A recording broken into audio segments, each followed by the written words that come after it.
517 to scanner control. 517 to scanner control.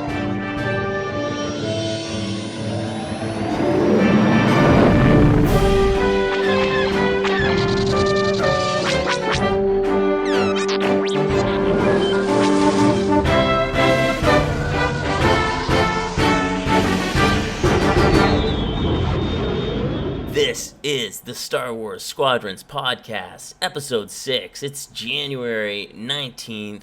I'm your host, Timebomb. With me is our other host every week, Green Fox Leader. How you doing, buddy? What's going on, man? How you doing? I'm doing pretty yeah. good. We are just coming off the Calrissian Cup's first event. That's pretty exciting, buddy. Yeah, super exciting. It went pretty well. We had a good turnout with squads. We had a good turnout with people watching, and everything seemed to go pretty smooth. I was sitting there in the help desk all day, and no one really came in with too many problems, and yeah, it went pretty well. All in all. From the moment that the tournament was announced to now was like a pretty quick turnaround. You know what I mean? Like, and it ran so smoothly. Just, I gotta say, congrats to you, man. And I think everybody had a really good time in the event. So, man, it is awesome for you to put that on for the community. And we're just getting started here. So much more to come, man. That's awesome.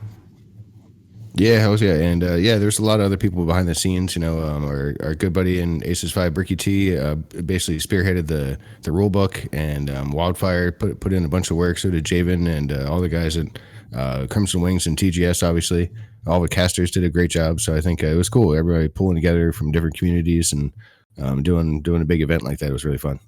Man, it was amazing to see the community come together for the first time and have all of the best teams kind of compete.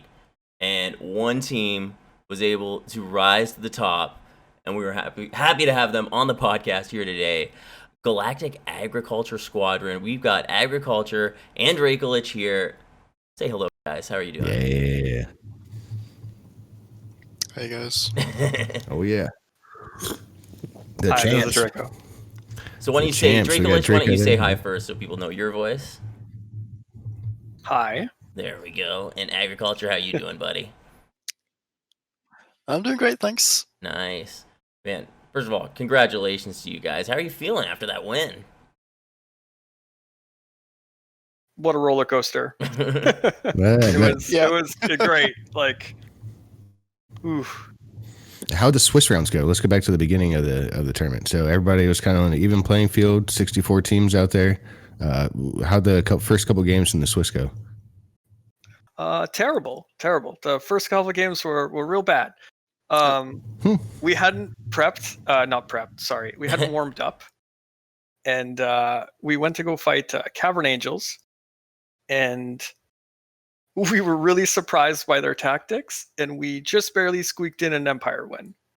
Wow! And we knew we had to really bring our A game for the Republic game. And when we played the Republic game, we gave it our all, and they took it. So we tied the first game. Oh, wow. Yeah. That was pretty bad. Starting off with the split. Yeah. That was not good. So what was your guys' mindset then after going into a split? Probably, you probably have high hopes running into it, expecting to win. How do you regroup from that point?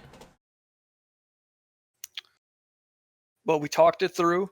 We figured out that some players were nervous. It was their first tournaments, and we kind of just got our confidence back, and knew we had to go into the next one and really push hard. Was there a bit of a mental game there? Yeah, definitely. I think the first game was a lot of the mentality and nerves. Mm-hmm. Yep. I was gonna actually. And then we faced Skull. Mm-hmm. No, it's fine. And then we faced Skull in the next game, and we were like, okay, well, this is gonna get pretty hard too, right? So yeah. Mm-hmm. Yeah, Skull's good, and Cavern Angels. I hadn't seen them very much around in the scene back in the fall, and they seemed like they were a fairly new team. They were dropping some hot and heavy tactics on you guys in the beginning there, or what? What did you feel like you're on the back foot for a second? You squeaked out a win in Empire, you said? Go ahead. Yeah, so like I'm not too sure. I didn't play in the first game, right? No. Okay. The Yeah, so the first Empire game, we just got the win in. But one of the things that Cavern Angels were doing that we weren't ready for was as soon as the frigates would die, they were setting up 2 ion torpedoes. They're going in right away on the capital ship and getting rid of the bubble. Mm-hmm. And we were ready to defend the shield gens, Yeah. and it caught us off guard in the first game. And we Interesting. didn't realize that that's what happened in the first game. How did you figure it out? So we saw it happen in the Republic game in game 2. They did the same thing. And then that's kind of when we realized how they had done so much damage to the capital ship in the first game. Okay. Actually, you should give a shout out to the other members of your team as well who couldn't be here today. Who are the other guys who were out there with you? So there's Varain, which is our support player. There's Shazam Powers and Skell, which are Slayers or PKers. And Whistling Bird, which is another objective player. And we have Oddson, which is kind of figuring out where he wants to play right now, but kind of focusing on the Slayer gameplay. Mm-hmm. So that sounds like, is it 6 guys on your team you roll with then? 7. 7. Oh, you do have a full 7. Nice. So how did Gas come together? How did you guys start? Like, how did it originate? You can take that one if you want. Okay. So almost all of the players come from Galactic Starfighter, which is in Star Wars: The Old Republic, the MMO. There's a spaceship PvP mode, right? Yeah. And that's Galactic Starfighter. We all have been playing that for a long time. I had a team that played there, like Varain, Skell, and Oddson were all on it. And then Agriculture and Whistling Bird played on the EU servers for it. And we had a player named Tom that was playing with us at the start of Squadrons, and he left the game to go play a different game. So that's when we kind of had to recruit a new player. And we put some words out for a while. We did a couple of trials with some players, but they weren't the right fit. And then finally, we weren't even updating the ad, and suddenly Shazam asked, are you guys still looking for a player? And we're like, yeah, we are. And we did like a trial run, and we knew right away. We knew right away that he was just the right fit. Nice. Were you guys tracking Shazam during the 2v2? Because if you guys remember, he was his partner couldn't make it, and he was a single player that made it 3/4 of the way through the 2v2 brackets back in the fall. And it was like, oh man, who's this Shazam guy? Where'd he come from? That was cool. We did not know who he was until he messaged us. Yeah. So you guys do have that background in flying games. Are you guys playing on controller, or do you guys use HOTAS? What's your setup like for you guys? That's a good question. So no controllers at all. Shazam, I, and Oddson all play on mouse and keyboard. What? Didn't expect that coming. Yep. Keyboard and mouse. That's interesting. And then Skell and Agriculture play on sticking keyboard. Yeah. Yeah, that's pretty common. Okay. I gotta say, first of all, the fact that 3 of you guys play on mouse and keyboard and you just won the tournament is making me be like, what is? Am I wrong? I thought controller could compete. No, I'm like, maybe you can't because you guys are all on mouse. How important? Do you think that is a factor at all? I'm blown away by this. Compared to controller, there's just too many buttons in this game to play it on a controller. That's what I wanted to play on when it started. I actually wanted to play. I know this is going to sound nuts, but I really want to play with half a controller and a keyboard on my left hand. But the game doesn't allow it. Yeah, I love half controller feel. Just that left hand control analog, That would totally work, actually. Or even the right hand. Yeah. You don't. I mean, That'd just because you need it for the throttle, right? Like, yeah, it just totally makes sense that you could use the keyboard for it. Wow. Well, you're blowing my mind here a bit. I'm really off kilter by that. I didn't expect 3 mouse and keyboard players. I feel like I haven't heard of anyone high level playing with mouse and keyboard. Really, that's awesome. Varain and Whistling Bird play on HOTAS. And how do you guys train then? Do you guys do scrims really? Do you do private matches? Are you guys hitting the rank queue? How are you guys coming up with your tactics and everything? Well, so So we kind of had a team meeting at some point, and we made the choice not to scrim any teams whatsoever. Mm-hmm. So we just hit the queue and played from there, pretty much. Mm-hmm. Nice. Yeah, that makes sense because I remember coming up against you guys one time and you guys just shredded us. I feel like we knew though because I think like Drakelich, were you the first one to get Galactic Ace in Operation 1? Is that what am I remembering that correctly? Backing up one, I think so. Yep. Yeah, so Yeah. I Yeah, feel far as I like know. I got it. yeah, you were And the someone one from Cheese. I think it's Rinky. Yeah. Got it as well. Yes, I think you had it like maybe I'm mistaken, but like you really wrote it out, right? Like you had to dodge the the glitches and all that to get there, like hardcore. This was like early November, I think, if not late October. Because we had the 5-man set up before the game came out with the ranks and everything, and we've been hunting for anybody past. At that time, it was like lower hero. There wasn't anybody past that, right? And then all of a sudden, we heard, "Oh, there's this guy Draco. He's floating around. He's already Galactic Ace." It was awesome. Yep. So Yeah. When the rank reset happened, I was Legend 2 oh, okay. because I didn't get the rank bug. Mhm. So I didn't get the ranked bug. Mm. And I tell you what, farming rank in that system was the most nightmare thing ever. Oh my god. Especially when you're For that example- high. Go ahead. I was just saying, especially because Yeah. you're that high. Continue. Sorry. Explain, please. Yeah, but even just the hero grind, right? Like right now the hero grind is not too bad, right? To get to Valiant, like you can Mhm. do it pretty quickly. But I had to win 90 games in a row to get through hero. Because each loss was crippling because everyone was considered rank 0. Yeah. So you would lose like 70 points and gain 1 every game, basically. What an epic battle, but and so Yeah. we knew who you were from there, and then we were like, well, his teammate, and then we saw the gas tags. You guys were like, okay, those are 3 stack at least, and then you guys just shredded us too. So you were just killing the rank queue though. You guys were rank queue killers. So basically, a team had to see you on the rank queue to really know what you were gonna do. Yeah. And we did a lot of duo and trio queuing after Tom left because we didn't have really a 5 team. Mm-hmm. So we weren't really playing as 5 for a while. Yeah. Which is also why we're not in the SCL. We didn't have a team to sign up for the SCL. Mhm. So, No, that's a shame. Yeah. Maybe that kind of like helped out though, just like your overall plan, not to scrim teams or anything too, because teams really didn't know what to expect if they were going to come against you in that tournament right there.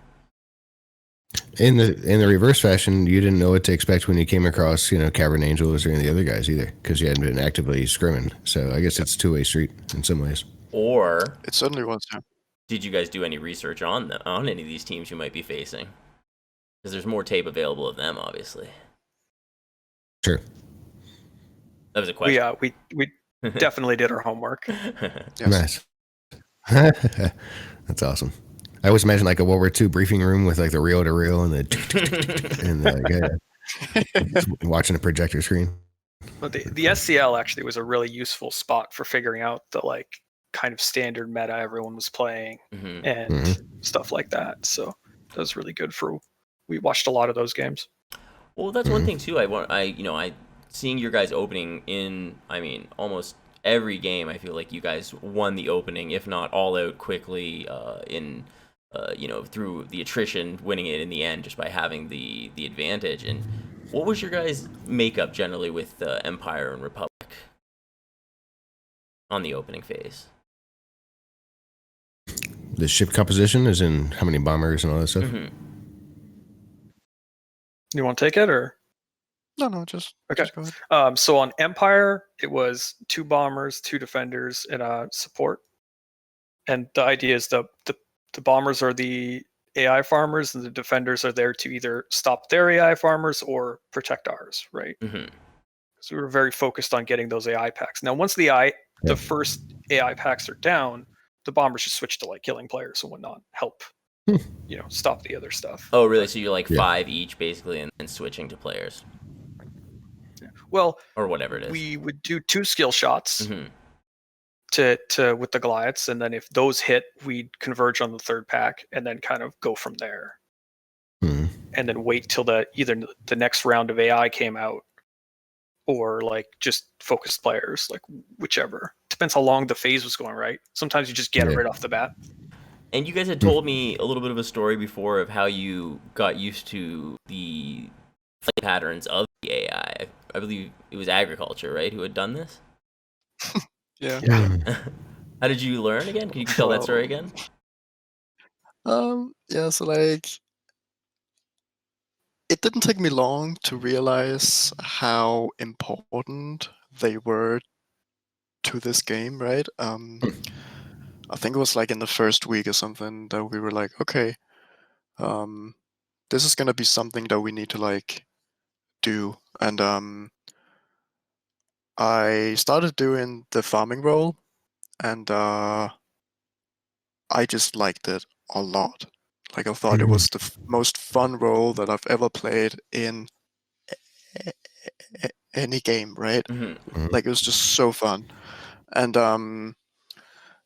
And so I just wanted to become like the best, I guess. So I basically went into like fleet battle versus AI modes and sort of try to see where they were flying and spend a lot of time on that and Tracking the A paths lot of time. So just basically tracking all the paths of those paths. Each of map. those packs. Yeah. Each map you saw the path that basically they were going to take in that opening, so you knew how to dumbfire your Goliaths at them to just take out the whole flock at once quickly, right? Yeah. And at the start of the game, they were flying in one way, and then they, of course, changed it. So I had to redo that again. And then after a little while, we found out that in fleet battle versus AI, not all of the AI packs were the same as in ranked. So when custom games came out, I had to like redo them a third time. And before the tournament, I like fine-tuned almost all the shots. So I spent a long time on that. But I think it was worth it because like I think we like realized that getting the first phase was pretty damn good, right? Yeah. I mean, So, yeah. we haven't seen the numbers, but my guess would be, you got to think 80% of the time, if not higher, the team who wins the opening phase wins the match. I mean, is that a fair estimate? What do you guys think? How often do you lose when you've won that opening? I don't know. Don't actually know. You know, I've never really looked at it that way. We just really focus on winning that opening phase. Yeah, you want to get the attack. So what's the now? What would your makeup or your team composition be on the Republic side? It's kind of a similar mirror where you have two Y wings doing the same things, and then two A wings protecting them with the support. Yep. Nice. Yeah. And you guys were running masts and beacons with your support ship too, just kind of like what most people were doing. Yeah. Kind of seems undeniable. We saw a lot of teams run like ion torpedoes and things like that in the opening phase with the plan of like once they won the phase, they would go immediately to like ion torp like a frigate or whatnot. Yeah. But we just thought you're diminishing your chance to win the opening phase by doing that. And with how important it is, you should just like everything should be about winning the opening phase and then transition from there. It's kind of a cocky attitude, really, to be like, we can win this 4-on-5 almost, or I mean, I don't know depending what I guess the other guy's running, but yeah, I think that's kind of true. It's interesting. Yeah. We weren't double AI farming, and it didn't it didn't really cost us until I think day 2 in the first game. We realized very quickly against that team that if we had any, we had to be double AI farming. So I mean, we know of a strategy, but it just is. I don't know why we didn't realize that. For some reason it wasn't as obvious to us that a 15-second flip is better than a 30-second flip for whatever reason. But that's definitely the right way to go. Do you think they'll change the AI pass in the future? And sorry, I cut you off there as well. Oh, it's just I don't know about changing stuff. I'm a play in the now person. Like, I just want to play the best strategy with what's out now, and I'm not really one to go figure out what they should do or what not. Like, I don't really care. I'm gonna play whatever's the best when they change stuff. Yeah, for sure. yeah. I feel the same way. You kind of gotta go with the meta of a game. It is the meta kind. Like you can't. I mean, you can find off meta stuff that works too, but it's because it's also powerful and people don't realize it that I would use it. I guess. Like, Yeah. trying to think of an example of that. Four defenders. Pardon me, sorry. Yeah, Four defenders. Yeah, Four defenders. That might be there you go. What a meme. Well, we'll get there. Yeah.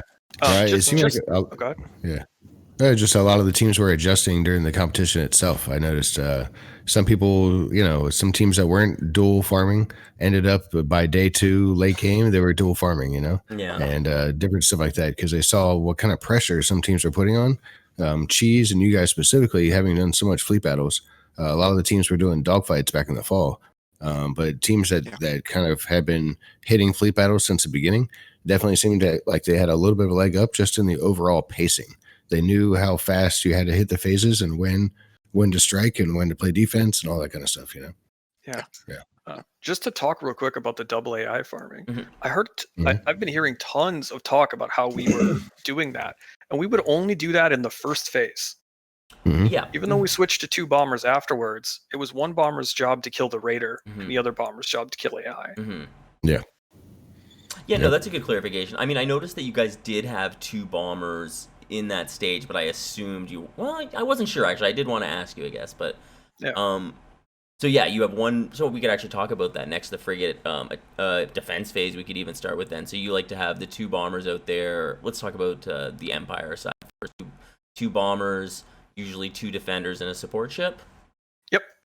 Yeah. And just like you said, you like to have one guy focusing the raider and another one on AI. Now, this is a question I have for you. I was kind of debating with someone. Do you think that those bombers, with their farming AI or the raider, how versatile do you think they should be to switching to players? I think it depends on the player's strength. Like, I feel very comfortable going after players in my TIE bomber, but not every objective player does, right? Yeah. I actually will play dogfights in TIE bomber, so like I feel very comfortable attacking players in my TIE bomber. Yeah. Mhm. I would I basically never shoot at players. Okay. Like, I do it if there's no AI Mhm. right now, or if the raider is already dead. But like, it's like not on my main focus at all. So yeah. I'm you. I've been studying from the book of agriculture. That's the way I play it. And I was kind of someone was saying the other side to me. Maybe I should be more versatile, which I'm like, yeah, but that's exactly. It's not my strength, and if I just focus on doing AI, I'll do more than what I mean. Like if you completely focus on that rather than splitting your focus, I feel like it's more. But that was my thought, and I like that agriculture kind of backed me up there. Anyway. That's good. And what about the difference? Are you just trying to sort of mirror that on the Republic side when you're defending the frigates? Yeah, the strategy is the same. The only difference is we use a Y-wing for it. Yeah. But the Y-wing build changes depending on the enemy makeup. Basically, we just added an auto ion cannon turret or ICT, Of course. if they were running defenders. Yeah. That seems like the pretty meta counter for it. I saw a few teams. And even leading up a few weeks before, we kind of knew that strategy and had a counter strategy to that strategy too, ready to go. Now, when it comes to Raider Corvette killing, I know that was one area I think my team talked about it. We didn't do it quite fast enough and weren't efficient enough with it. What do you that one player, is he just focusing it, taking it out as quickly as possible? Is that the goal? Yep, burn it as hard as you can, unless you need to save the morale for something, like if a frigate's about to die or something like that. But otherwise, burn it as hard as you can to stop it from dealing damage. Okay, yeah, no, seems pretty straightforward. And I mean, yeah, you know what? I feel good about my team strategy. It's just we weren't effective with it. Obviously, we weren't efficient enough with our kill on it because it took longer. It's always my team's problem. We're a little slow on defense sometimes. Yeah, one of the reasons to kill the raider as fast as possible for our team is that the player whose job it is to kill the raider gets freed up for other stuff. Now we have 2 AI farmers, or now we have 3 slayers. You know. What did you think about those last 3 games in the finals there? Did you feel like, were you guys under pressure, or were you feeling pretty confident in those last couple of games there? It seemed like you took out Splinter pretty quickly, and then I don't know, how did it feel going into that best of 5? Okay, the best of 5. We felt like we had a really good plan for the randos because we knew how they played, because they ladder a lot too, and we've hit them a lot, and they have like one game plan and they stick to it all the time. So Interesting. we felt like we had a really good plan against them. Yeah, the randos are interesting because they don't use the support ship after the opening phase. Right. And it's all torpedoes. It's funny. We actually scrimmed against the rando. That's the team that we scrimmed against the most. So we kind of we took definitely notes from what they were doing for our game plan for sure. And how did you counter all those torpedoes? Like, what was sort of your game plan to kind of deal with that? A lot of it was having players to chaff the frigates to stop the torpedoes from hitting type idea, or even just stopping them from locking on, because we noticed they're very go in, drop their ordnance, and then get out, just take off, which gives them like a very evasive game style. So it's very hard to get kills on them while they're doing this, because they're doing this like rotation of players coming in. It's just really being on the chaff cycles, and whenever one player would run out, we'd have someone rotate to take over their spot. Yeah, I mean, I'm hearing that a lot of teams are using heavy communication to keep the chaff on the frigates basically constantly. For sure, yeah. And I guess because a lot of teams like that were using an ion torpedo. If you shut down that ion torpedo from taking down the shields on the frigates, they're kind of like, what do we do? Like, it just holds them up that little bit, and then that gives you guys time to farm, right? Yeah. What we also noticed is that in the SCL and what was the other tournament? Operation Ace. Operation Ace. Yeah. So Operation Ace, they were using chaff a lot too, right, to stop the torpedoes. So we kind of adjusted all of our strategies to just not use torpedoes for this tournament, because everyone was doing it. I was wondering. Yeah. That's what I was wondering about which I thought was really interesting. Like, just a lot of conks, all the rockets, some ion you know what I mean? You guys were really mixing up that way with the heavy ordnance. That was really cool to see. And now to hear what was your game plan going in, a very smart call. Yeah. I was actually one thing generally, like, overall for day 2, did you guys have a game plan for your faction and map kind of situations versus teams? How laid out was that for you guys, and how much of a conversation did you have? Very laid out. Okay. No, it's cool. Yeah, that's the way you do it. Our strategy actually evolved as the Swiss and tournament kept going. We kept finding new stuff that was working against players. So the strategy was actually evolving as we were playing the tournament. We didn't stick to anything we started with. Oh, that's funny. Yeah, I bet.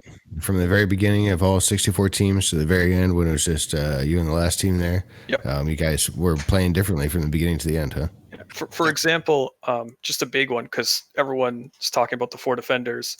It wasn't planned to be 4 defenders at the start, I was always sticking on my TIE bomber and kind of playing offensive AI morale farming while the 3 defenders were going to extend the phase. Right. But on ladder, this worked great because we were getting the AI farm and I wasn't pressured and they were after the defenders. But once we started hitting good teams, I couldn't stay there. I was like stuck in no man's land and I couldn't do anything. So I started switching to defender as well. And we just kind of added more pressure and quickly realized that more pressure was even better. You know, actually, I have one question about your guys' cap stage 2. I'm sorry, the frigate stage rather. You guys often had on the Empire side 2 bombers still with your defenders and support ship. You didn't switch to, you know, the defenders earlier there. Is it just you felt you could get in out? What was the thinking with those bombers in those situations? You want me to keep going, agriculture? Yeah. Okay.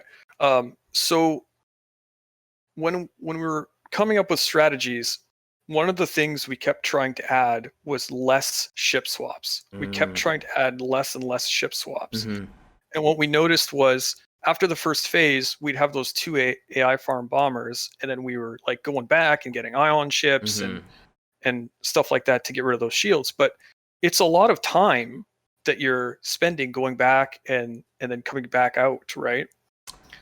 And what we realized is just straight attacking them with the bombers, even though they do less damage and you're not as maneuverable and whatnot, you end up doing more damage in that same amount of time.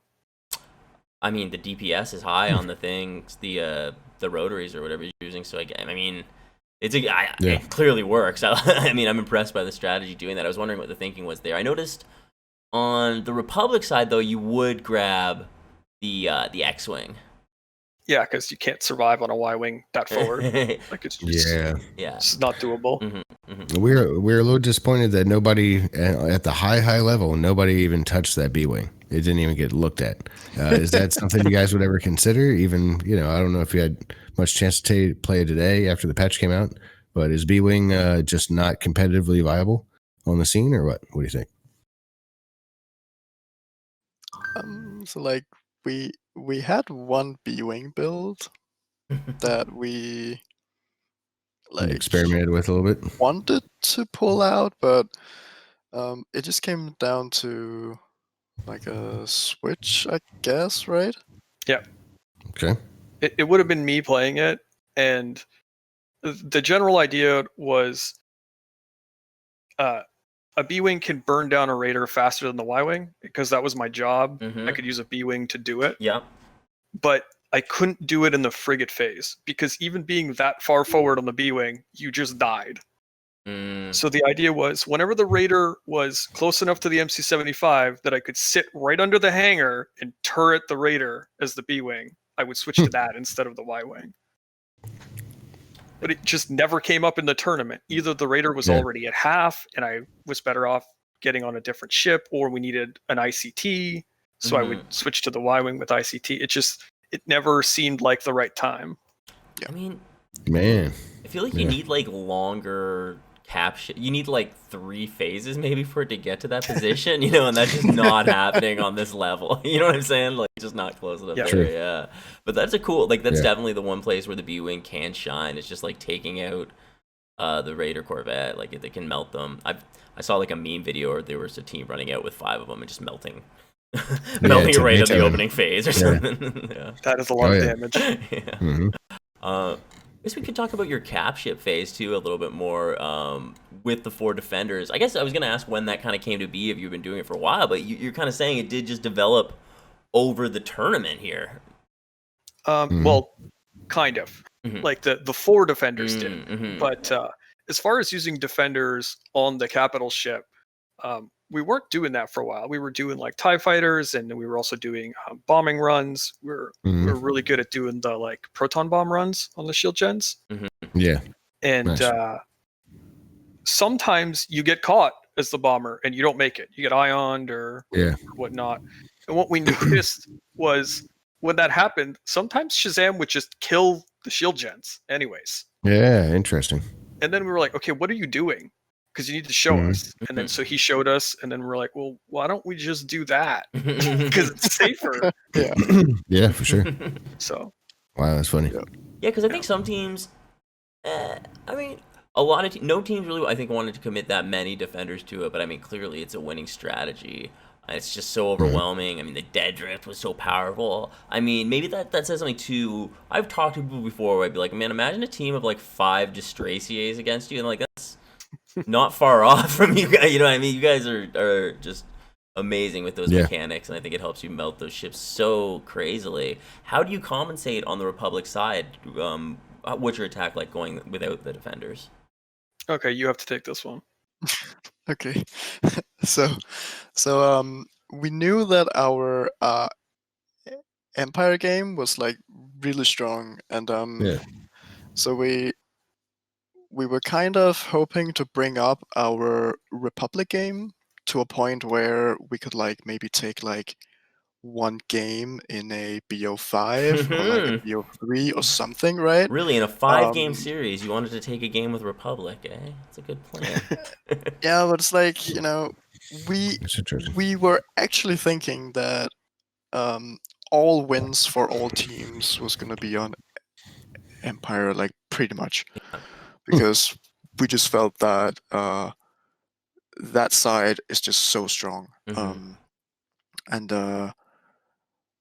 And then we kind of wanted to bring our Republic game up to that point. So we were thinking, okay, well, what can we do there? And can we make that side kind of the same as the other? Yeah. That was the idea. So I was experimenting a lot with the X-Wing, and I made a build that mirrored the Empire strat a little bit, where we were running concussion missile and burst lasers and like boost kit. Oh, okay. Oh, that's interesting. Oh, I see what you're saying. How it kind of is like with the boost kit, it's almost like a sort of defender, almost sort of. Yes. The idea was to find the Republic version, kind of. It's got like that's interesting. Wow, man, you guys are. I like your I like your strats. Like outside the box thinking to do something that you're trying to achieve something that everyone's doing, but find such a different way of doing it on the Republic side. There, that's awesome. And sorry, go on. Yeah, it's cool. Do you have anything to add, Jacob? No, I think you nailed it. And It's just okay. yeah. And I mean, clearly, it's like you're not gonna have the drifting in the X-wings the same way. Does it just the tankiness that just kind of helped you survive, I guess, too? You actually had a ton of drifting. Oh, did you in the Yeah. in the X-wing? Okay, wow, yeah. Yeah. You just, So, so we've seen players run a jet engine quite a lot. Yeah, it seems to be the new thing especially right now. Splinter is like doing it a lot, right? And I mean, Yeah. Benkar was on an episode or two ago, and he was praised. He gave many reasons why jet engine for sure. yes. Yeah, he said, why jet engine? Yeah, for sure. Yeah, he is very, very good at that, and so I felt like I didn't really have time to practice that too much because it was like a week before. Yeah. So I figured, well, what could we do to like make that build work without that? And then I tried Slam. So Slam love the makes Slam engine. your ship fly slower, right? But with the boost kit, you get a full bar that doesn't go away, and that really helped our strat. So that was very, very good. And I think that ship took our Republic game up to a point where we actually won versus like the top teams, right? Yeah, I mean, you went, I think, 2-0 against Splinter, so I mean, beating them, like, I mean, that's pretty impressive on doing it on both sides. You can kind of put an exclamation point on that that strat right there, I'd say. Yeah. But then also in game 4. See, I was the same way. I thought for sure it was going to be Empire was going to win each side, and I thought it was going to come down to that. But then clearly in game 4, do you guys want to talk at all about how you were able to maybe use this New Republic strategy against Randalorians? Yeah, Republican. I'd say the reason we won game 4 wasn't bad, actually. Like, it was really good, but the big difference in game 4 was that in game 2, Shazam and Scale recognized that Jester was absolutely murdering us. Yeah. Like, just crushing all of our objective players, right? He got like 14 kills in that game. Yeah, that was like one of the highest. That was crazy. It was like one of the highest kill rounds for sure in those high-level games. So Shazam had this brilliant idea to come up with an ion laser A-wing, and even if he didn't kill Jester, just make him stop killing us. Just shut him down completely. Neutralize. Just like, neutralize those two players, right? And just pit their objectives versus our objectives. And it worked, because it worked great. We also ran 2 ICTs that game, just like as much anti-defender tech as possible is what we did. That got it done. That's smart, man. Yeah, definitely got it done. That's cool. In game 2, another reason was our map. So Nadiri was one of our top picks. Oh, we practiced on really? Nadiri like crazy. Oh, okay. Yeah, because we knew the community hated it. So, so we really wanted to practice that map and bring it. But what we didn't realize was that if you're playing against a bunch of torpedoes, having your frigates far apart is bad. And we didn't consider that on Nadiri, and that was one of our big mistakes in map picks for the tournament. Yeah, I was gonna say, because I don't like Nadiri for defense or the AI farm, but I do like it to attack on Nadiri. Actually, that's the one thing I like about it. Yep. On either faction. How was it? Yeah. How'd you guys think about the map picks that you had throughout the tournament? Were you hoping you got some different ones, or you didn't mind the ones you got, or what? Map picks were alright. Oh, like what maps they picked? Our opponents? Yeah. Or even really you guys. Good. It worked out really well for us, to be honest. Okay. You guys liked it? Okay, good. Yeah. We were always banning Zavian. Yeah. And the reason we're always banning Zavian is because that map is bugged right now, and Empire has less AI to farm. Oh, really? Is it really? Crazy. Oh, Yes. that's interesting. It is a tough farm just because of the shape anyway, but that's interesting. So you're always banning that. Yep. And the other thing I was going to say is, like, you said you had a specific plan to laid out before, that you had like planned out what side and faction you were going to do. Yeah. So it depended on the teams, right? Because we kind of had an idea of their general strategies. So we were always banning Zavian, so it kind of depended what they picked. But when we were playing Republic, we were either picking Nadiri, like we said, if we thought it was going to be good. But if they banned Nadiri, which happened in the cheese game, for example, we were picking Foestar.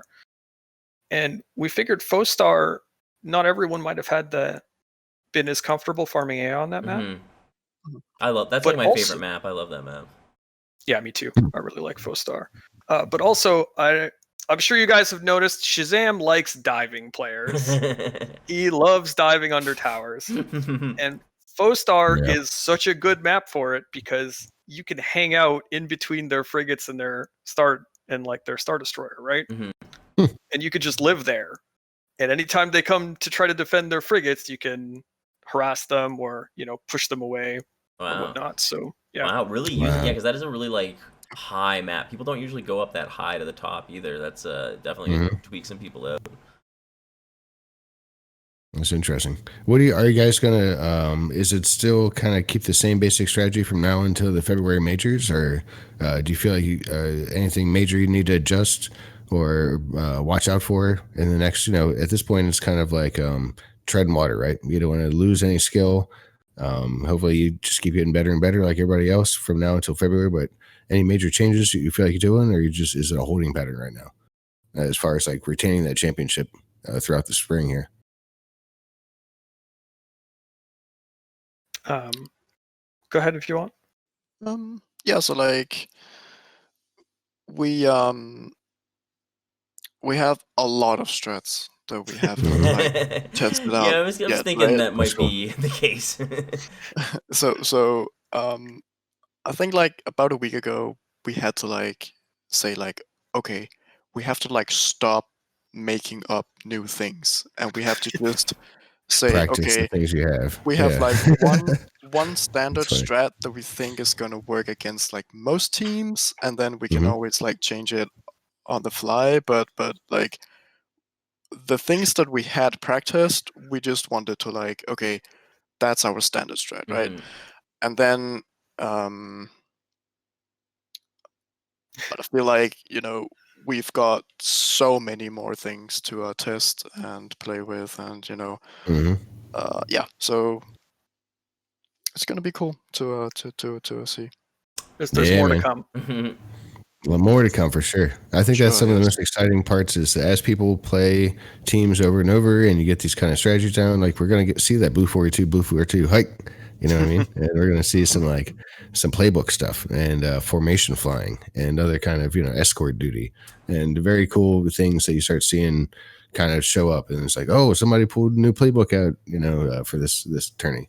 So I think, it's pretty smart. You guys not really going out there and publicly scrimming with other teams so they just know what you're about and what you're up to all the time, and keeping things a little bit under the radar. And it obviously turned out really well for you guys because you took the gold there at the end, so it's cool. Yeah, obviously all Yeah. that work you put in paid off, but what did you learn from this for future events? Yeah. To be able to adapt strategies more on the fly. Like I think we were all shocked at how much stuff was changing just during the tournament. Mm-hmm. Mm-hmm. Like Shazam deciding that putting ion cannon on his defender might be good to just harass Y-wings. We were like, are you sure? Like, you can't kill people with ion laser. And then what was happening is he'd ping it, Skell would come along and finish it off, and they started just double teaming everyone, right? But also suddenly we have an ion laser to strip shields on frigates, and Sure. that was helping a ton. Yeah, so like that build kind of came about, I think, 2 hours before we were starting to play on day 2, and because like we knew that we was gonna face Cheese, and so Cheese runs 2 Y-wings on the cruiser phase, and we kind of felt like, okay, we have to stop that somehow, and that build just really, really worked so well. Yeah. So that was great, yeah. That's awesome. Yep. I mean, it's kind of interesting that, well, obviously we could talk about the patch 2 here that kind of came out today, and the big things was that, the dead drift was patched, and the concussion missiles now have a much longer cooldown. I mean, those are both kind of, two things you guys were using. What do you guys feel about that now changing? I think the concussion cooldown isn't going to do anything. Oh yeah. Just because Yeah, the way it's the same, yeah. the way the cycles lined interesting. up, Yeah. you kind of had to wait that cooldown to shoot anyways. So Yeah. I don't think that'll change anything. Mm-hmm. As far as the drifting, aiming, and whatnot, I haven't played in the new patch yet. I've only watched some stuff. It still looks like dead drifting is very powerful to keep you out from under the their nose. But we'll see. It's really it, right? Yeah. I was trying to go back. I couldn't find the write-up someone said, but I think it was that chain drifting is more powerful sort of now.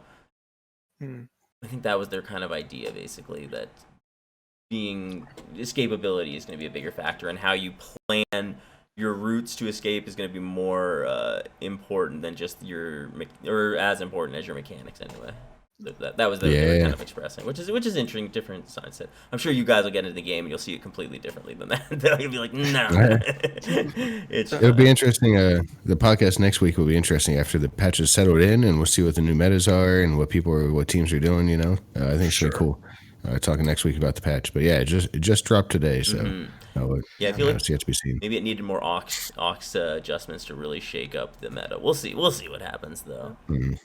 Speaking of escapability, though, like watching that cast, they were really like, oh, and they they get Varane and whatnot, right? Like on his support.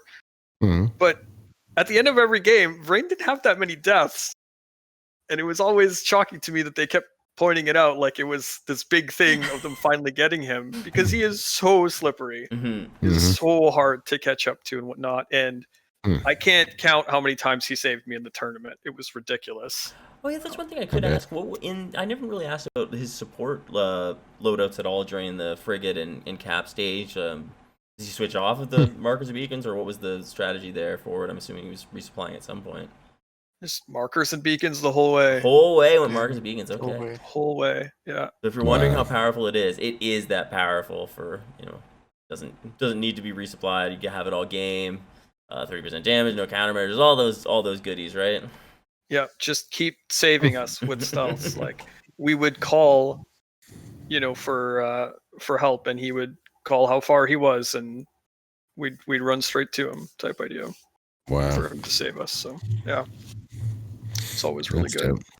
dope. Yeah, I guess I was Cool. gonna ask you guys too, but what are your complaints? What would you like to see improved in Star Wars Squadrons overall? What would you guys like to see in the game that you aren't seeing?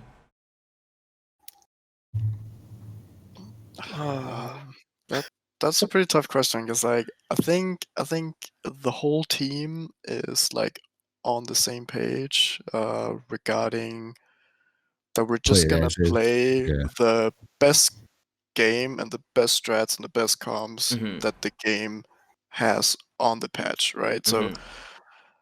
if the devs, change something, we'll just, learn something new. Yeah. Like we don't really care too much about changes, I don't think. Yeah. So Yeah, it no, just really. seems like it keeps it fun for you guys, but if anything, when it changes. This Mhm. meta shifting is crazy. Mhm. Like I've played a lot of high level games before, and this meta is changing so fast. I It's can't. kind of absurd. I was thinking the same thing, Wow. man. Like I've Yeah. played a lot of games before, but I haven't seen like within every month there's like 2 shifts. Like what is going on here? It's crazy. Mm-hmm. So you never know True. where it's going. And anything else you guys want to say to the community as a whole or about the tournament? Like I think it's really cool to see that basically no teams are doing the same thing. Yeah. Like Yeah. every team had their own strats, their own comps, Their own playing feel. to Yeah. their own strengths, and like I really like that. It was so cool to see that, and that also takes a toll in in like the prep that we had to do to pick maps or like do certain strats against teams. So like that was just Oh, really man. cool. Yeah. No. Wow. I think the community definitely learned from you guys for sure, just the way you played. You guys put on a show, and Mm-hmm. it was really cool to see you guys play at the highest level of this game over the last weekend there. That was awesome. Yeah. Thanks. Thanks. Agreed. That's really cool. Yeah, thanks again for coming on and talking to us a bit about your what you're up to and how you get things done. It was cool hearing some of the inside scoop on the Galactic Agriculture Squad. Yeah. Do you guys have a awesome. Twitter or anything you want to shout out? I'm not sure for either the squad or yourselves personally too.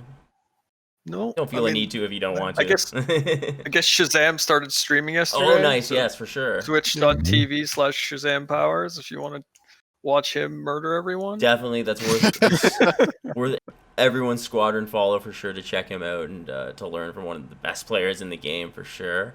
Green Fox, Oh, yeah. you were saying earlier too, you've got some new features on your YouTube channel.